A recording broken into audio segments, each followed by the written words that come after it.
And it's going to be different for everyone who attends. But certainly as you go and know that entire week, there's a different service every single day, whether we're talking about police dogs that were killed in the line of duty and recognizing those, to the people at the candlelight vigil. There's some sort of remembrance every single day.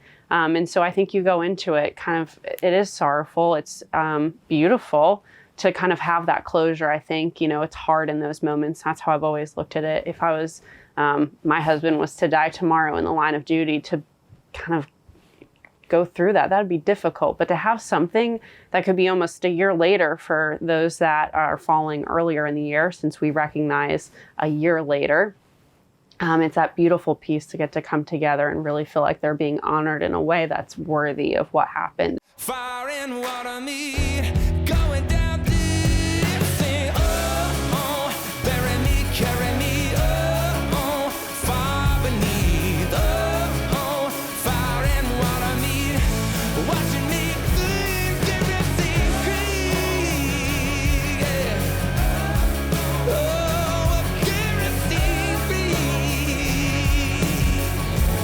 down to the river.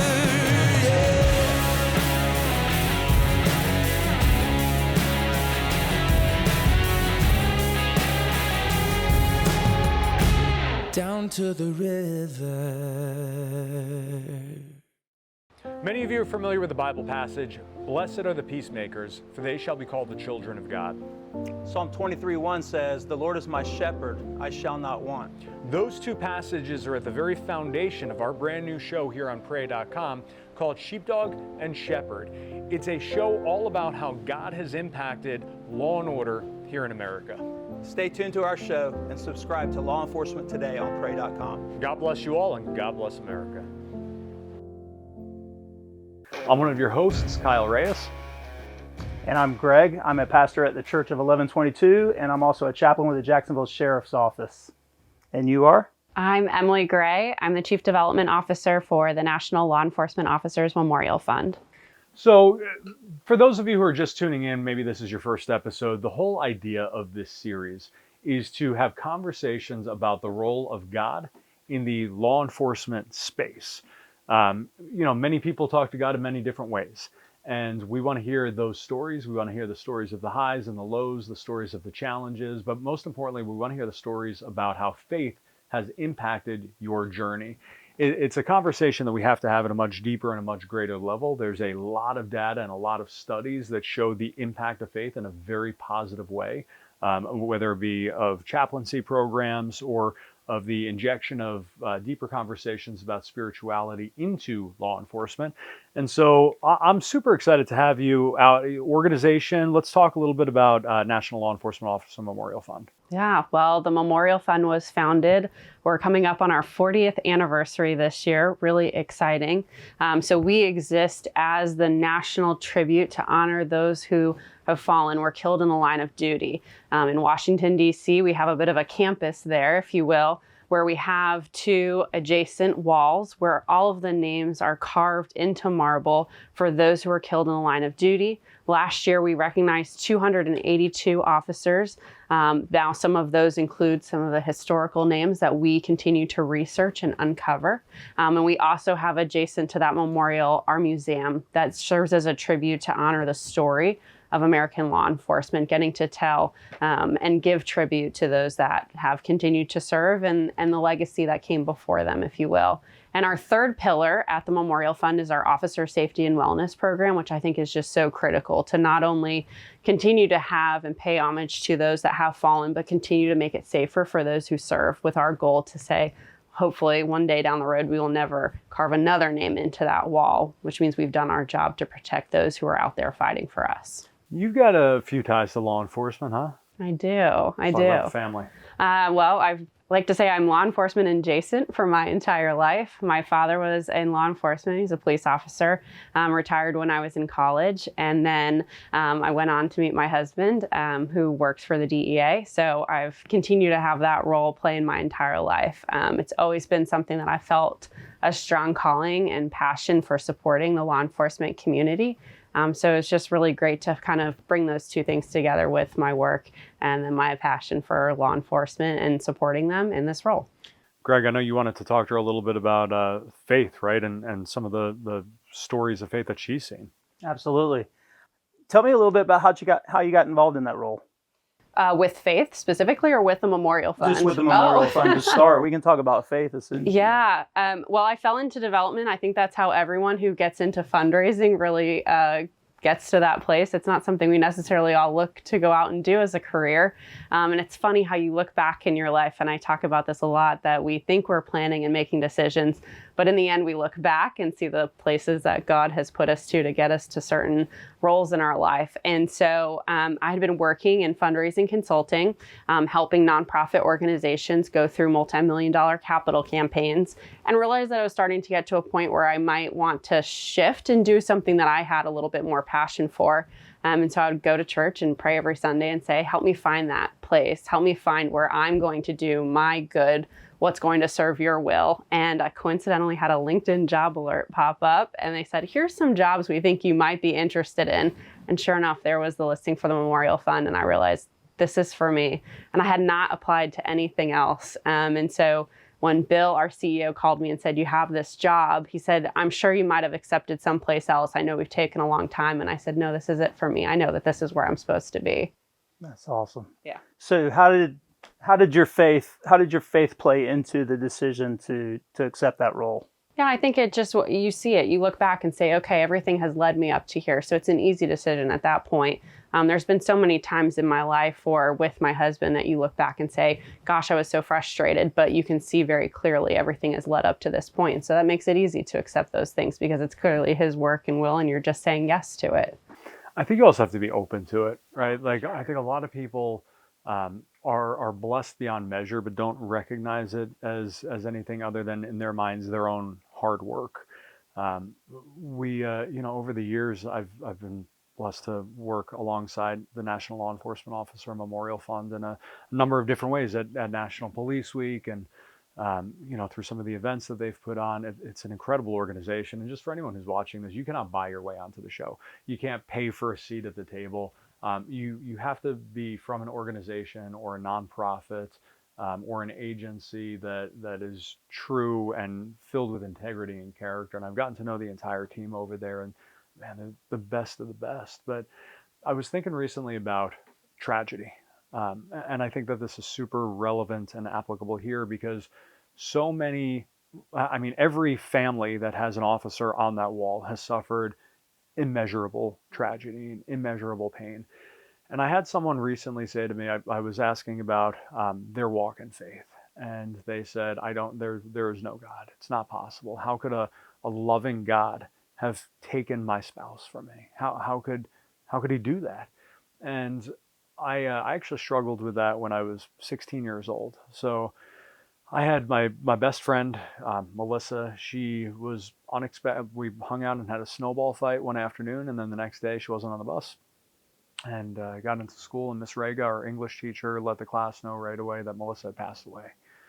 She died of bacterial meningitis. And so they then rushed myself and a number of other kids who had just hung out with her through and started giving us these antibiotics, and they make you pee red. And so now you're experiencing all this trauma mentally, right? Like, you've just lost your best friend. Now it looks like you're bleeding or dying. It was scary times, and it was a struggle. And I remember my CCD teacher, I was trying to understand why. Like, Melissa was the sweetest girl on the face of the planet. And I said, I just don't understand why God would take her. And the CCD teacher gave probably the worst response in the history of CCD teachers. She said, well, God probably knew that one day she'd be raped and murdered and decided to save her from that. She's telling this to a freaking 16-year-old kid, right? And so that sent me into a really dark place and a really bad spiral for a while. And I struggled with it for a long time. Well, flash forward, a very good friend of mine, when she was 2 weeks old, her father was killed in the line of duty. Her mom was the first female police chief in their city in South Florida. And after her dad passed, they have one video clip of him rocking her right after she was born. She and her sister both went on to become police officers. They both have gone on to save countless lives. My friend was one of the first actual cops in the door in the Parkland massacre and saved countless lives. When I say the woman is a hero, her and her sister, there are so many people who are alive today because of the two of them. And that was when I understood.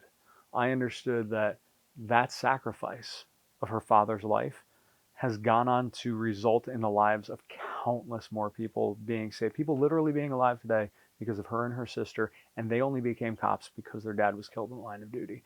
And so I shared that story when I was at the event in DC, and I hope that it kind of planted that mustard seed. But for me, there's a lot of pain and there's a lot of hurt, and men and women in law enforcement have seen and experienced some absolutely horrific things that, frankly, I understand why they would sit there and go, if there was a God, a true loving and merciful God, how could he allow that to happen? What are your thoughts, man? I mean, you are like, I'm just a dude who reads my Bible and listens to Pastor Joby Martin from Church of 1122 every week, and you are a dude who is studied. Honestly, man, there's a song. I think the lyrics are something like, "I'm just a nobody, trying to tell everybody about the somebody who saved my soul." That's kind of my story too. So I appreciate you, touting me up there. But honestly, I don't know how studied I am, but I can tell you this. What I believe is that we serve a God who is sovereign, and he sits on a throne. And a lot of times in our finite minds, we cannot understand an infinite God. And while we often face struggles and trials and things that are just not understandable, what we have to lean on is the faith, knowing that this is just a temporary world, and that our time here is limited. And none of us know the number of our days. Some of us are granted days that are longer than others. And as unfortunate as circumstances are, when a 2-year-old child loses its life, or a 30-year-old father loses his life and leaves children to be raised by single moms, the reality is that because this life is temporary, that there is an eternity that comes. That's what we were created for, was an eternity with a heavenly Father that desires relationship with us. And despite the pain that we go through here, that we have to understand, he has promised us that he will never leave us nor forsake us. And while it's unfortunate that your teacher gave you a response that she gave you when you were, how old did you say you were? 16, man. 16 years old. That probably was very formidable in your thinking for several years to come. Mm-hmm. But the reality is that is not an answer that God wants us to believe. He wants us to know that that there was a reality to your friend's life that was taken, and that he had a plan and a purpose for however short her life was. And while it's painful for us, the reality is she's living in eternity, and hopefully she had a faith that trusted in Jesus Christ for her salvation, and that she's living in an eternity right now with him in his presence, and that she's living in a much better place right now than we're living in. So I don't know if that answers your question. It does, man. I think if I was to riff off of it too, we're talking about songs there for a second, Only the Good Die Young, right? And thinking about that from the standpoint of why so soon, and having a similar story to yours and my history, and you think back on that as well and come to that question, and you think, well, some of us take a little bit longer to get right with Jesus, right? Yep. And so maybe she was at that point and she was ready, and we'll just never understand that because at that age we weren't. But the impact, that butterfly effect, if you will, that her life will then have, or any life that we feel has been taken too soon, to have those guardian angels among us kind of starting to shape our own lives, and how that critical that effect then is for everyone else. And without that loss, how it wouldn't have shaped us, or it wouldn't continue to have those people in our lives watching out for us. And those are what's important. 100%. One of the things that you mentioned when we were all having lunch today was National Police Week, which obviously the National Law Enforcement Officer Memorial Fund plays a huge role, massive role in it. They run the candlelight vigil and a number of other activities. You mentioned how it's like attending a week-long funeral, right? Talk to me a little bit about the emotion that you experienced that week. Yeah, it's tough. I think so many people go into it and, there's a lot of perceptions of what National Police Week can or should be. But I can only speak to my own experience, and it's going to be different for everyone who attends. But certainly as you go and know that entire week, there's a different service every single day, whether we're talking about police dogs that were killed in the line of duty and recognizing those to the people at the candlelight vigil. There's some sort of remembrance every single day. And so I think you go into it it is sorrowful. It's beautiful to kind of have that closure. I think, it's hard in those moments. That's how I've always looked at it. If I was, my husband was to die tomorrow in the line of duty, to kind of go through that'd be difficult. But to have something that could be almost a year later for those that are falling earlier in the year, since we recognize a year later, it's that beautiful piece to get to come together and really feel like they're being honored in a way that's worthy of what happened. And I think that's the important piece. But it's heavy heart the entire week to know so many lives were lost tragically, suddenly. Families were disrupted, friends were lost, and just trying to do our own part in order to make sure that they're remembered in the way they should be and can never forgotten. I think that's the other big piece of it. It's not just a one-time moment and we put the name on the wall, but we couple that with the museum where we have our Hall of Remembrance. You can come in and see the stories of everyone, those 24,067 names that we are up to right now, so that they're never feeling like we had this piece and where does my husband, my wife, my son or daughter, whoever it may be, isn't just another name on a wall, but continues to be a story, a memory, something that's shared. How can people learn more about the organization and give you guys some financial support? That's the big piece of it, right? We are still a nonprofit. So if you go to nleomf.org, you'll find any number of means to donate. Of course, you can always give by credit card, but if donor advised funds or planned gifts, not everyone has the ability to give right now. And sometimes it's those legacy gifts that are what we feel like make an impact. There's all sorts of options. Our website walks you through any vehicle that would be appropriate for each individual donor. Guys, I've seen the way that these guys use money, and it's kind of like the loaves and fish. The way that you guys stretch every single dollar to impact as many lives as humanly possible, it's absolutely incredible.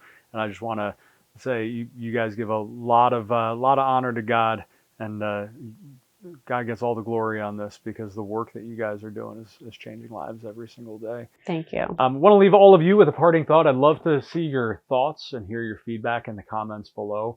Let's have a conversation in the comments about what would you say to someone who said that a loving and merciful God wouldn't have taken someone tragically from you. How do you respond to that? How do you handle that? And how do you love on people? Leave your thoughts in the comments below. Thanks for sharing this video. God bless you all. God bless America. I'm Michael Litz, founder and president and CEO of Invest USA. Let me thank you, Pray.com, for most importantly being a part of Pray for our first responders, showing your support as Romans 13 dictates that we do, and helping to restore America to values and the principles, which in turn makes America great. America is only great as the goodness and the values and principles that it espouses. You are doing that on Pray.com. We thank you for your support. We thank you for caring for our first responders. God bless you. God bless America. Revival is coming in the days ahead.